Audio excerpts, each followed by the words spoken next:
Hormuz প্রণালী দিয়ে বাণিজ্যিক জাহাজ চলাচল আবারও শুরু করতে নতুন একটি অস্থায়ী রুট তৈরির বিষয়ে ওমানের সঙ্গে আলোচনা করছে ইরান।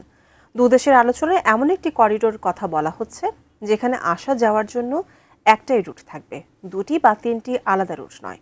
একটি স্থায়ী রুট নির্ধারিত না হওয়া পর্যন্ত এই অন্তর্বর্তী রুটটি সাময়িকভাবে ব্যবহার করা হবে। ডেস্ক রিপোর্টে বিস্তারিত।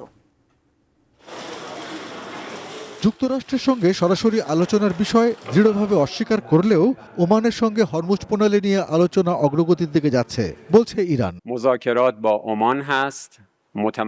দেশটির পররাষ্ট্র মন্ত্রণালয় জানায়, একটি স্থায়ী চুক্তি না হওয়া পর্যন্ত ইরান ও ওমানের নিজস্ব নৌপথগুলোর জন্য একটি সাময়িক একক পথ তৈরির উপর জোর দেওয়া হচ্ছে।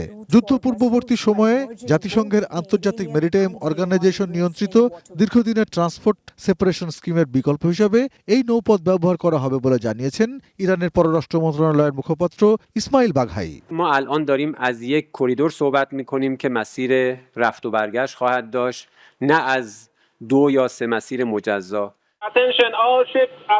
ওমানের সঙ্গে এই আলোচনা কেবল একটি নিরাপদ নৌপথেই সীমাবদ্ধ থাকবে না, বরং প্রণালীর ভবিষ্যৎ পরিচালনার বিষয়টিও এর অন্তর্ভুক্ত হবে বলে জানান তিনি।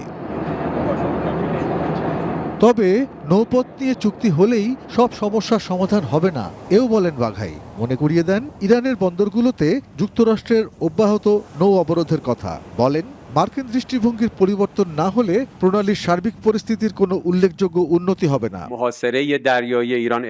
আইন অনুযায়ী দুই উপকূলীয় রাষ্ট্রের মধ্যে জাহাজ চলাচলের যে কোনো সমঝোতায় উভয় দেশের সার্বভৌমত্ব, সার্বভৌম অধিকার, জাতীয় নিরাপত্তা, জাতীয় স্বার্থ এবং সামুদ্রিক সেবা সংক্রান্ত সব বিষয় অবশ্যই বিবেচনায় নেওয়া হয় ও পরীক্ষা করে দেখা হয়। Arpan Moitra, desk report, ATN news.